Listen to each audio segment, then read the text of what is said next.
Al considerar el origen de la tradición neoplatónica, el intelecto se ve obligado a afrontar una importante distinción de perspectivas. La vertiente intelectual de la filosofía conduce a la perfección de la razón, mientras que la vertiente mística conduce a la perfección de la fe. En última instancia, fe y razón deben reconciliarse. La razón guía a la mente hacia una perspectiva científica, y por su parte el misticismo guía hacia una perspectiva teológica. Estos modos de pensamiento han estado en conflicto desde que el ser humano reflexionó por primera vez sobre el misterio de sí mismo. Curiosamente, ni Platón ni Aristóteles emplearon ningún término para lo que hoy llamamos conciencia. Ser consciente implica tener conocimiento de uno mismo, con la capacidad de contemplar la existencia y el estado de las sensaciones, las emociones, los procesos mentales y el estado físico del yo, a diferencia de otros yoes. Para el místico, la conciencia es un atributo o manifestación del espíritu o del alma. Para el materialista, la conciencia es el testimonio del intelecto, que depende de la existencia física, y es la fuente de los fenómenos físicos y psíquicos.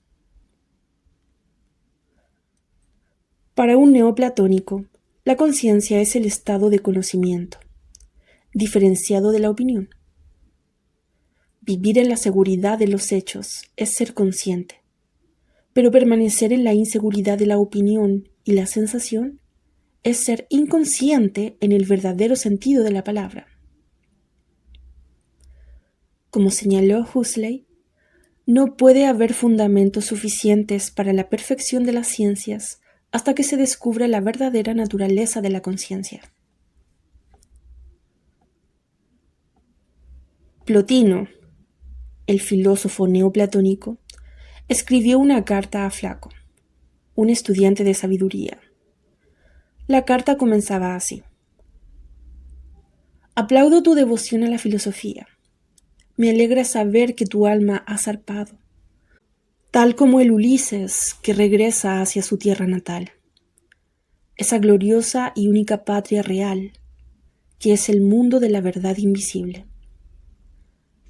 Esta región de la verdad no debe investigarse como algo externo a nosotros, y por lo tanto imperfectamente conocido, sino que está dentro de nosotros. La conciencia, por consiguiente, es el único fundamento de la certeza. La misma carta incluye una definición importante. Dice que el conocimiento tiene 3 grados. Primero la opinión, segundo la ciencia y tercero la iluminación. El medio o instrumento del primero es el sentido, del segundo la dialéctica y del tercero la intuición. A partir de esta definición, el neoplatónico estableció un orden ascendente de percepción, que lo paso a detallar. La opinión es la forma más elemental de actividad mental. Es la aceptación de las apariencias sin cuestionarlas. Es la reacción mental ante una sensación, sin juicio. Heráclito la definió como una enfermedad terminal de la razón. El término dialéctica es un instrumento de la ciencia y fue definido por Platón como la discusión mediante el diálogo como método de investigación científica, y por Aristóteles como el método de argumentar con probabilidad y defender un principio sin inconsistencias. Es por lo tanto un medio de pensamiento que no se basa en los hechos, sino que busca establecerlos mediante el juicio. La iluminación, en el sentido neoplatónico, es un misterio espiritual. es el estado bendito del reposo de la conciencia en la sustancia de los hechos. Este estado es superior a la razón y puede alcanzarse solo mediante la intuición. A medida que los fundamentos de la ciencia se volvían cada vez más dialécticos, el método intuitivo fue prácticamente descartado en favor del análisis mental. Así fue como la intuición se convirtió en un instrumento de la filosofía especulativa. Pero con el auge del aristotelismo, perdió popularidad, incluso entre los intelectuales abstractos. Por lo que, al no encontrar cabida entre los filósofos, la intuición buscó refugio en la teología. Allí tuvo mejor suerte, pero su dimensión más amplia se vio sofocada por el dogma. Los últimos defensores de la intuición fueron los místicos, que son los buscadores espirituales de los secretos de Dios, pues ellos viven al margen de la respetabilidad académica. La intuición es la comprensión inmediata de la naturaleza o sustancia de algo, obtenida sin recurrir al juicio ni al análisis. Es el poder del conocimiento directo. Fue rechazada por las ciencias por ser incontrolable e impredecible, pues no existe forma de estandarizarla.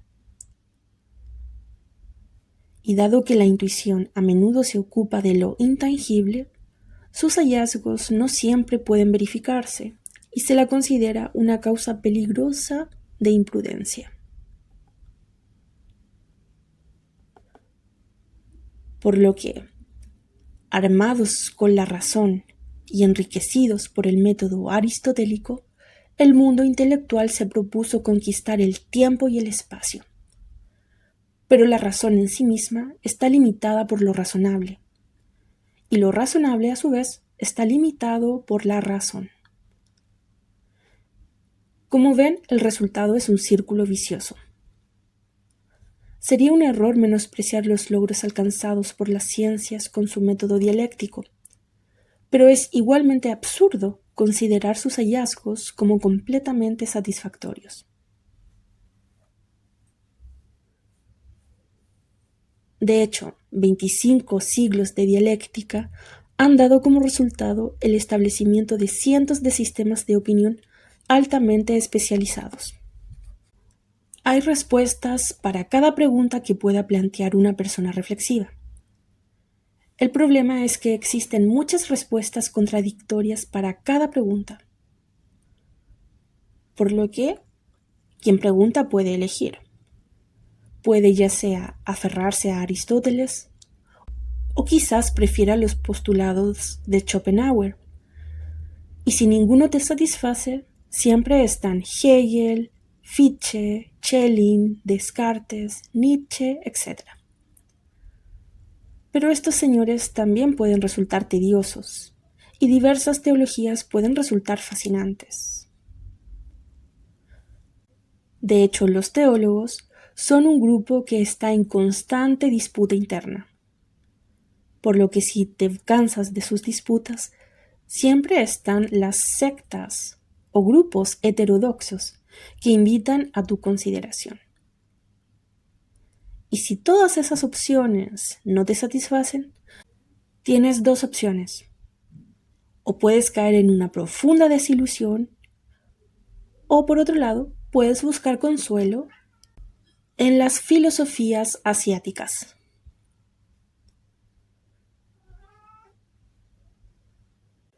Lo cierto es que la decisión de saber cuál filosofía tomar o seguir es muy difícil, pues cada escuela está llena de promesas, pero la mayoría de ellas nunca se cumplen. Por lo que una vez que aceptas una escuela y desarrollas una devoción adecuada por sus enseñanzas, lo demás es fácil. Así te conviertes en un devoto, y es fácil demostrar cualquier cosa que estés dispuesto a aceptar.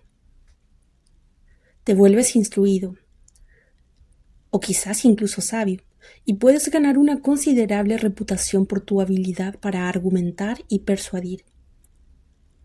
Pero primero, debes aceptar como un hecho algo que no puedes probar. Y en esta decisión, solo la intuición puede guiarte.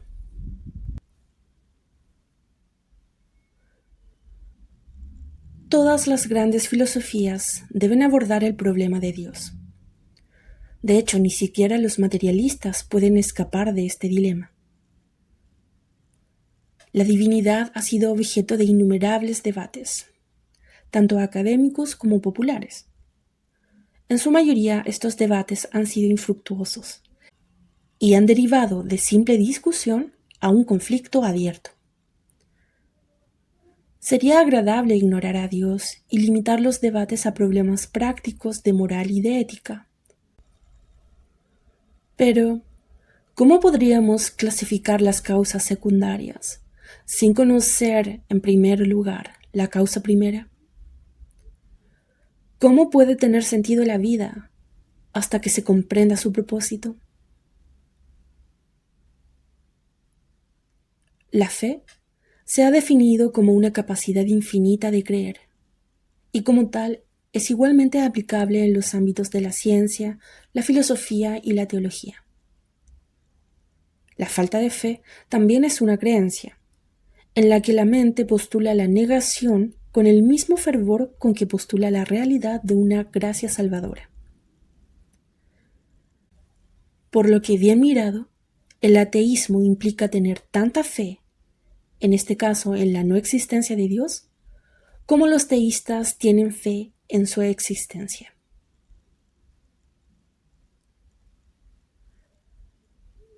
Es habitual sostener que la naturaleza de la primera causa es incognoscible, pero no han faltado teorías al respecto.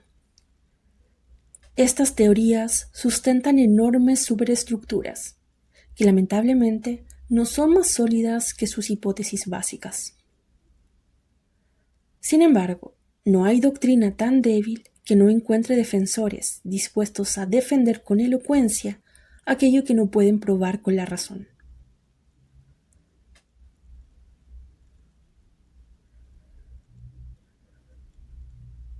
Volvamos ahora nuestra atención al neoplatonismo. El neoplatonismo se negó a aceptar la derrota en su búsqueda de la verdad. Ellos pensaban que debía existir algún medio por el cual el ser humano pudiera descubrir las realidades necesarias para su propia supervivencia espiritual. La providencia eterna, en su eterna sabiduría, no ha dejado a la humanidad desprovista de la verdad formal. Pues si la mente no puede alcanzar lo real, es inútil forzar la cuestión en el ámbito del intelecto. Dentro del ser humano reside un poder, que es superior a la mente, el cual sustenta tanto el intelecto como los sentidos. Es este poder el que debe ser el vínculo entre la criatura humana y el infinito, que es la causa común de toda vida. Todo conocimiento fracasa si no conduce a la verdad. Toda vida fracasa si a través de ella el ser humano no puede descubrir la vida. El arte supremo es el del autoconocimiento, que conduce al conocimiento universal. Y esto no es un asunto de escuelas ni de sectas. Muchos pueden participar en la búsqueda, pero cada uno debe descubrir por sí mismo y en su interior la verdad. La fe no es simplemente una creencia estática en la realidad de un bien universal, sino que es un estado dinámico de conciencia, el medio adecuado para alcanzar un conocimiento interior de Dios y de la naturaleza. Tendemos a pensar en la fe como la aceptación por nuestra cuenta de las enseñanzas de otra persona. Y esta es la perspectiva que ha predominado en el mundo cristiano, el cual sostiene que existe un mérito especial en la mera conformidad con el canon ortodoxo. Si el ser humano pudiese ascender de la opinión a la ciencia ordenando sus procesos mentales, ¿no puede acaso ascender de la ciencia a la iluminación mediante un proceso gradual de refinamiento intelectual? La ignorancia es la ausencia de conocimiento de las causas. La ciencia es el conocimiento de las causas secundarias, y la iluminación es el conocimiento de la causa primera.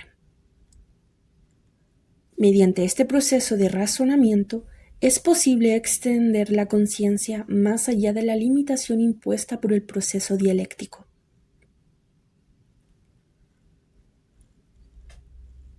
En este sentido, Plotino dijo: la razón ve en sí misma aquello que está por encima de sí misma como su fuente.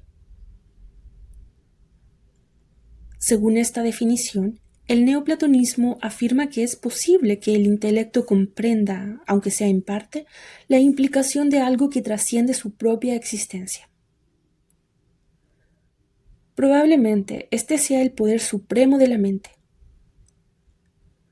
Como Moisés en la antigüedad, la mente puede ver la tierra prometida, pero no puede entrar en ella. Y como Moisés, debe encontrar una muerte solitaria entre las colinas de Moab, que custodian el umbral de un mundo mejor. Quizás el deber supremo del poder racional sea deshacer su propio daño y liberar al hombre de las limitaciones de la racionalidad misma. Los neoplatónicos experimentaron un misterio de este tipo, pues durante la contemplación sucedía algo que no podía explicarse ni comunicarse adecuadamente. Había momentos raros, pero hermosos al mismo tiempo, en que el pensador y sus pensamientos se fundían en uno. En tal instante, el universo se desplegaba ante una especie de ojo interior. Se producía una comprensión plena del conocimiento. Las dudas se tornaban en certezas, y el poder de Dios llenaba la mente de una belleza extática. La fe conducía a la iluminación, y la iluminación culminaba en una fe perfectamente justificada. Posteriormente, la experiencia se desvanecía. Los cielos se cerraban tan extrañamente como se habían abierto. La sensación de inmensidad disminuía y el pensador volvía a quedar encerrado entre los estrechos muros de sus propios pensamientos. Y es que, aunque la experiencia mística dura solo un instante, su efecto perdura durante toda la vida. Cada parte del ser atestigua la realidad de esta extensión del poder espiritual. Una certeza se instala en el centro del ser, y esta fuerza transforma al ser humano en lo que los griegos llaman un héroe. En ese momento todas las preguntas son respondidas, todas las dudas se disipan con ese simple y fugaz atisbo de valores eternos.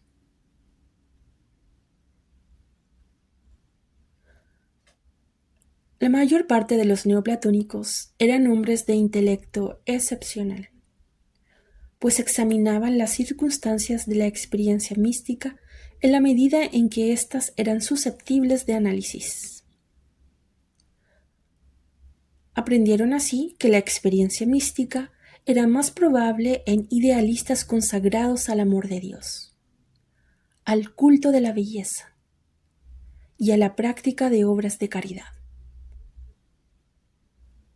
Por lo tanto, la causa directa de la iluminación era una forma de vida espiritual. Llevando esta idea hasta sus últimas consecuencias, lograron definir la filosofía no sólo como un ejercicio intelectual, sino como una forma de vida. La filosofía dependía del filósofo. Si su conducta era incompatible con las leyes de la vida, sus esfuerzos intelectuales eran en vano. Esta fue la razón para establecer la disciplina filosófica, pues el intelecto debía liberarse de la carga de lo superfluo. Todos los pensamientos destructivos debían ser superados. El universo habitaba en un estado de paz eterna. El hombre debía alcanzar ese mismo estado si deseaba experimentar la unión mística. Por lo que los orgullosos y los mundanos carecían de serenidad interior, pues agobiados por su propia vanidad, les era imposible conocer la gentileza del espíritu. Por lo tanto, toda adhesión a la confusión era perjudicial para la verdadera comprensión.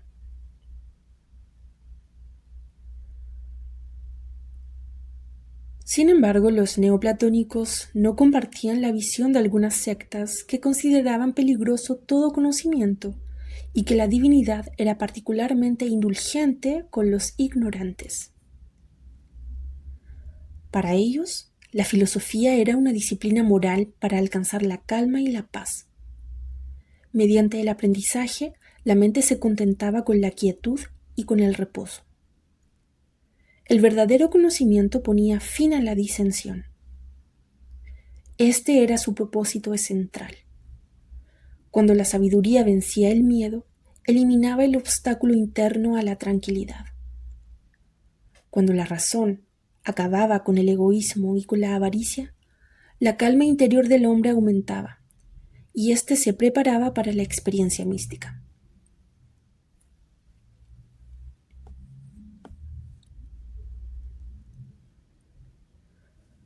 Para citar nuevamente la carta de Plotino, este decía: preguntas ¿cómo podemos conocer el infinito? Y yo respondo: no por la razón, pues la función de la razón es distinguir y definir. Por lo tanto, el infinito no puede clasificarse entre sus objetos. Solo puedes comprender el infinito mediante una facultad superior a la razón, entrando en un estado en el que dejes de ser tu yo finito, en el que la esencia divina te sea comunicada. Esto es el éxtasis. Es la liberación de tu mente de su conciencia finita. Y cuando eso ocurre, solo lo semejante puede aprender lo semejante. Por ende, cuando dejes de ser finito, te unirás al infinito.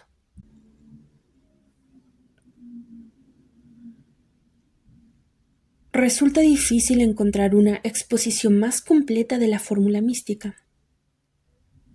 Por lo tanto, sorprende que el misticismo filosófico no haya ejercido una mayor influencia en la configuración de nuestra vida cultural.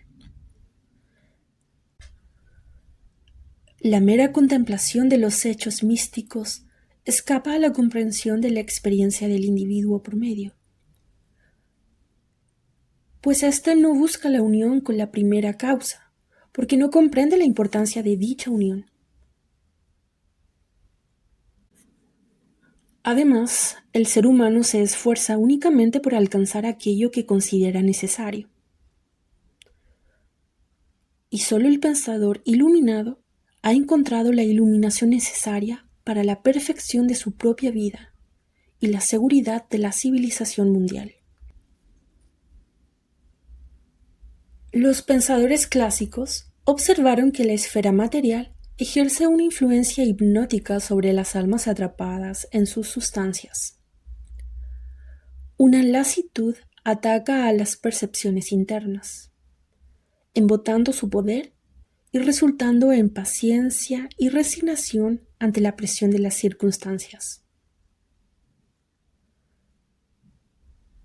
Los seres humanos se convirtieron en manadas de animales que vagan por la tierra en busca de pastos favorables. Para ellos la vida solo importa en términos de comodidades materiales. Pero buscan en vano, pues no habrá solución a los problemas físicos de la raza humana hasta que la disciplina filosófica venza el letargo del alma.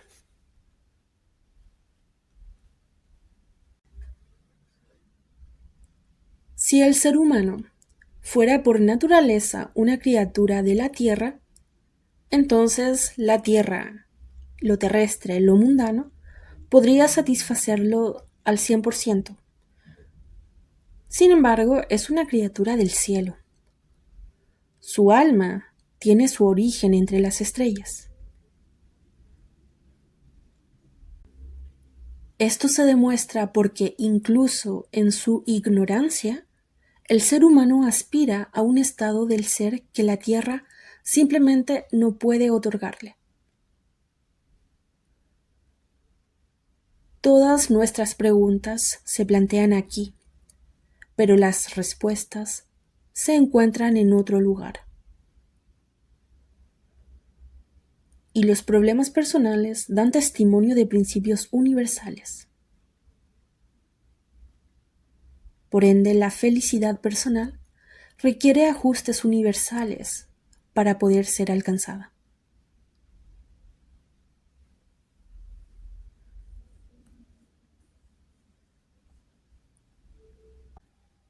Es evidente que tales especulaciones están reservadas solo para ciertas personas con tendencias filosóficas o reflexivas y carecen de sentido para las masas.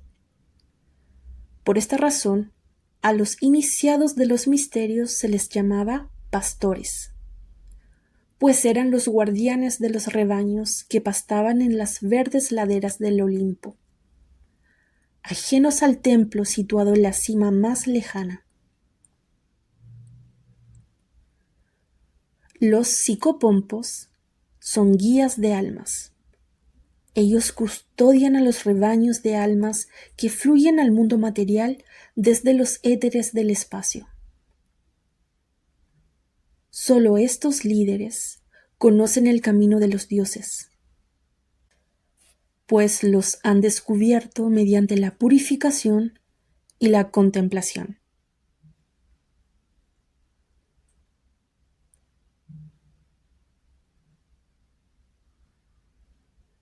Los neoplatónicos describían su exaltación mística como una participación en la identidad universal. De este estado inefable, escribió Plotino, diciendo: esta condición sublime no es permanente. Solo de vez en cuando podemos disfrutar de esta elevación, la cual es misericordiosamente posible para nosotros. Cuando eso ocurre, nos elevamos por encima de los límites del cuerpo y del mundo. Yo mismo la he experimentado. Todo aquello que contribuya a purificar y elevar la mente te ayudará a alcanzarla y facilitará la llegada y la recurrencia de estos felices momentos.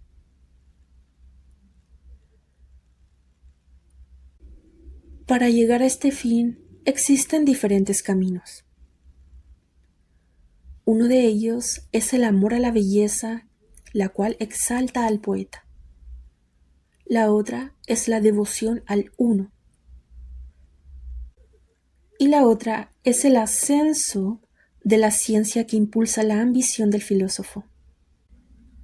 Y por último, está el amor y las oraciones con las que un alma devota y ferviente tiende en su pureza moral hacia la perfección. Estas son las grandes sendas que conducen a esa altura por encima de lo real y lo particular, donde nos encontramos en la presencia inmediata del infinito, que resplandece como desde lo más profundo del alma.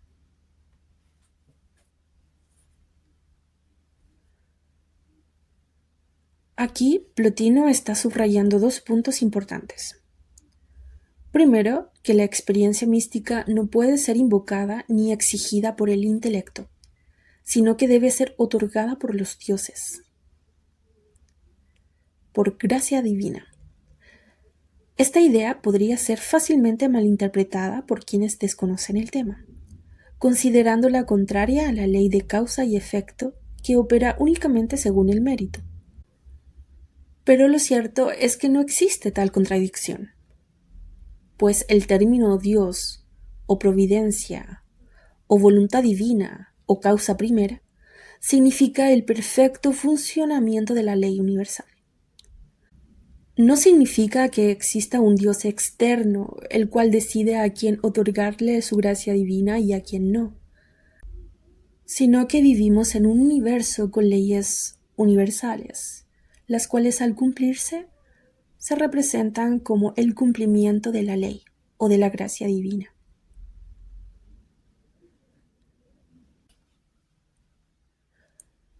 Es natural que el estudiante sincero, que practica las virtudes de la filosofía según su entendimiento, espere ser recompensado con la expansión de la conciencia. Si esta expansión no llega cuando y cómo él cree que debería, tiende a sentir que los dioses le niegan lo que le pertenece por derecho. Sin embargo, ¿cómo podría el hombre conocer su propio progreso espiritual? Y además, ¿qué derecho tiene a juzgar lo desconocido? La iluminación no llega cuando se espera, sino cuando el alma humana está preparada para recibirla. Nadie sabe la hora en que vendrá el Señor de la Luz, ni esto debería ser motivo de especial preocupación, pues el deber del discípulo es preparar y mantener la fe sencilla de que el universo cumplirá su propósito.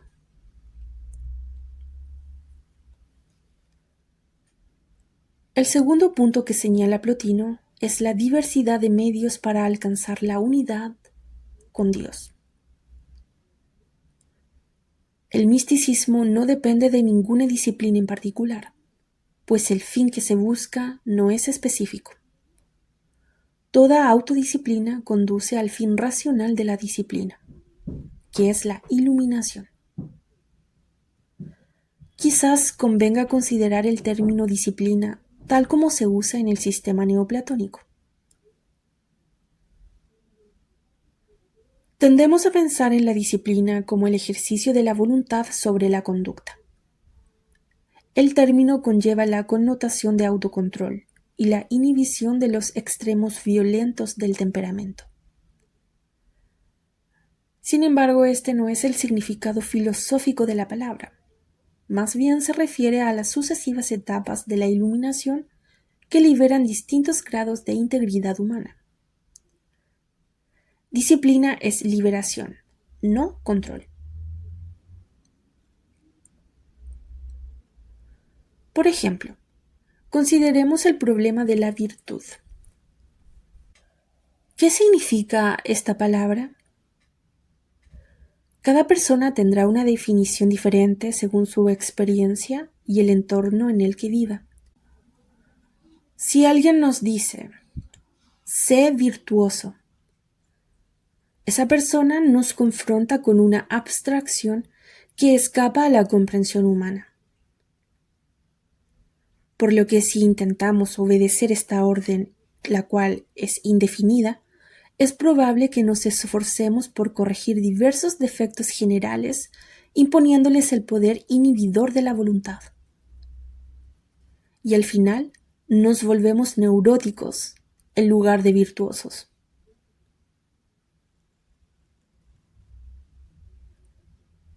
La disciplina neoplatónica es una aventura hacia el descubrimiento de la unidad, la belleza y el bien en todas las cosas. La ilusión de la diversidad se vence al comprender la unidad. La ilusión del desorden se vence al comprender la belleza. La ilusión del mal se vence al comprender el bien. Crecemos al expandir nuestras facultades perceptivas y reflexivas hacia lo divino en toda la naturaleza y en todas las cosas. Esta es la verdadera disciplina mística. Poseemos el poder de descubrir aquello que deseamos sinceramente. Por lo tanto, el deseo correcto es fundamental.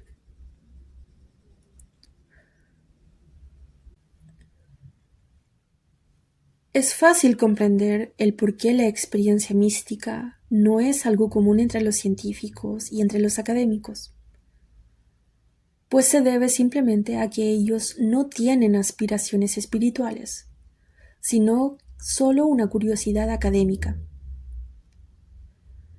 Ciertamente desean encontrar respuestas a sus preguntas, pero carecen de un amor profundo y duradero por el tema o el objeto de su búsqueda. Buscarían la unidad incrementando la ilusión de diversidad. Ellos buscan la unidad incrementando la ilusión de diversidad. Tratan de descubrir la unidad fragmentándola continuamente en partes cada vez más pequeñas y numerosas.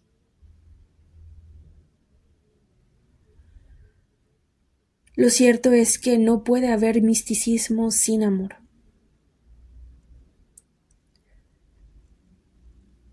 En el libro de Platón, El banquete, Platón define el amor como el hijo de la pobreza y de la abundancia.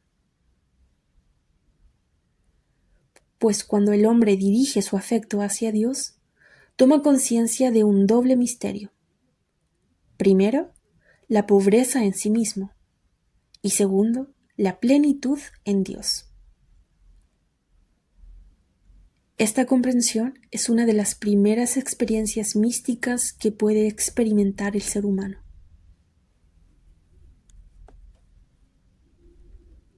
El amor, según la definición neoplatónica, es el sentimiento natural del ser humano hacia otro ser humano y de toda la humanidad hacia Dios. El amor humano se basa en la dependencia mutua, mientras que el amor divino es la dependencia de todas las criaturas respecto de su Creador celestial. No puede haber verdadera religión sin amor,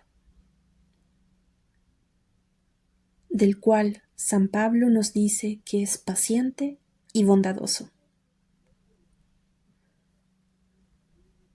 El poder del amor se origina en la simpatía que existe entre seres semejantes en toda la naturaleza. El alma es el trono del amor. Una parte del alma universal reside en cada criatura. El movimiento natural de las partes se debe a su anhelo de plenitud, pues ansían reintegrarse al alma universal de la que provienen. Este anhelo es aspiración, el impulso que subyace a todo crecimiento. La comprensión del amor de Dios en abstracto es imposible si la comprensión del amor a nuestros semejantes en las particularidades de la vida cotidiana. Pues a través de las experiencias menores participamos del misterio mayor.